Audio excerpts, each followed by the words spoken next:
PCAS channel. My name is Sarah Sukram and I'm the Volunteer and Foster Care Coordinator for Pasco County Animal Services.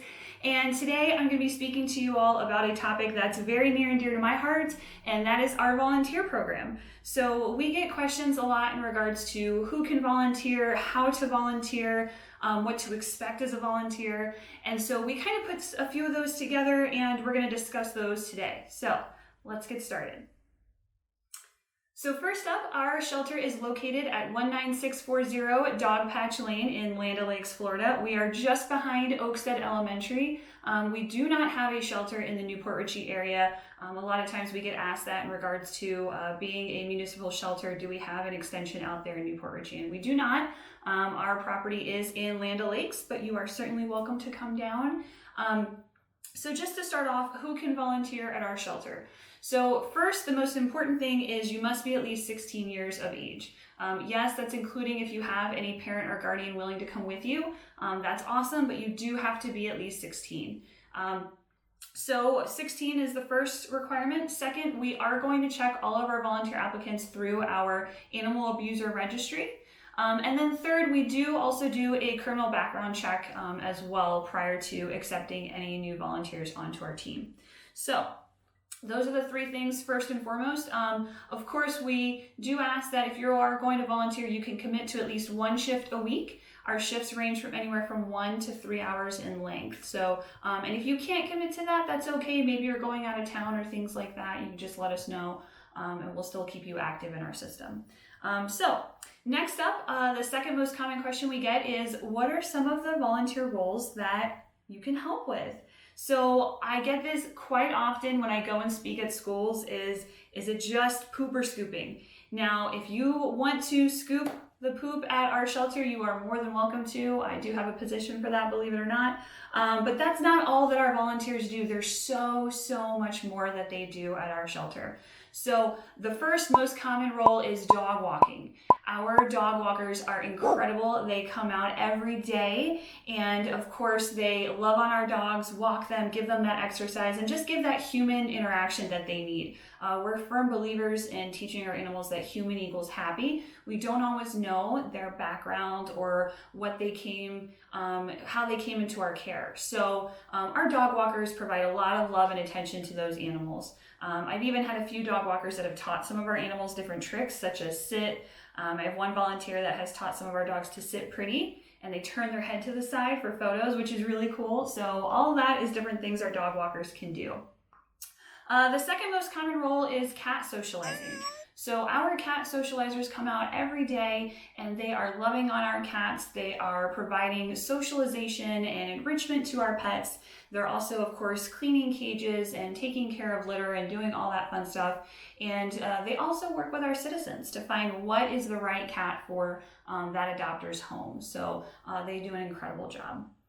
Next, our medical volunteers. We have 5 different roles in our vet suite that volunteers can apply for. I know, 5. So the first one is our most common, which is a clinic care aide. Our clinic care aides are the right hand of our vet techs. They help with things such as shaving animals prior to surgery. Maybe they go around and help with doing rounds with our team. So that's our most common. We have surgery recovery snugglers. I know, funny name, but very serious task. They help with our animals recovering from surgery by monitoring them as they wake up from anesthesia. They also cuddle some of the kittens to keep them warm, and they do a fantastic job at that, and that allows our vet techs to be able to do other things while our recovery volunteers are on the floor, on the mat with our pets. So the third is a medical enrichment aide, and they do a great job in providing love and snuggles and extra walks for our animals that may have to stay in the medical area. So they may not get the additional enrichment items such as Kongs or puzzles or love and things like that as the animals that are in the regular shelter area. So they really help with providing that to our animals that have to stay in the medical recovery area. Fourth is our vaccine clinic assistant, and they do a phenomenal job with ensuring that on Wednesdays when we do our vaccine clinic to the public, that our entry into our data management system is accurate. So they're the ones taking the notes and putting down if that animal received a vaccine or an exam from one of our vets, and that provides accurate data that we then print out and give those medical records to our public so that they can take them and have them for future use with veterinarians, etc. So they do a great job on data entry. And fifth, our last position in medical is our surgery instrument tech. Now, these folks do a great job in washing, sterilizing, and building our surgery packs.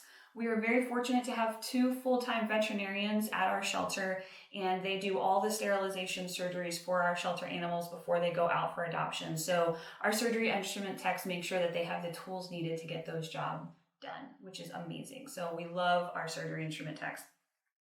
All right, removing ourselves from medical and going back into general shelter operations, the last position I wanted to talk about is our photography and social media. So we have a host of volunteers that come out to our shelter and take amazing photos of our animals. Some of them are even dressed up in costumes, and they will also go a step further and take those photos and do little designs and different things depending on the time of the year, different holidays, and we will post that on our social media to help get those animals adopted.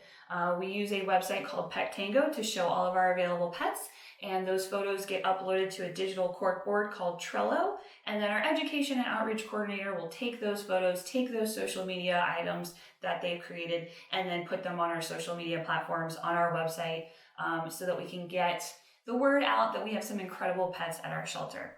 Now, I went through just the high level of some of our positions. Please know we have over 30 different volunteer roles. That's kind of amazing. We created just 10 additional ones in the last year alone. So I am a huge believer that if there's a position of something that you want to do and we don't have it yet, guess what? We will make it. So our door is always open, but we do have 30 different job roles. And that kind of leads into the next question we get asked a lot, which is how do I become a volunteer? So how do you apply? On our website, we have a section on the left that says volunteer opportunities. And once you click on there, it will have 2 different options. The first is to click on to apply for being a volunteer. And the second on your right there, you'll see where it says click for job descriptions. Now, I mentioned earlier about over our 30 different roles we have. This is a great place to check first. You can go on there and view the different job roles that we have, and then fill out the application so that you can sign up for the ones that you are interested in.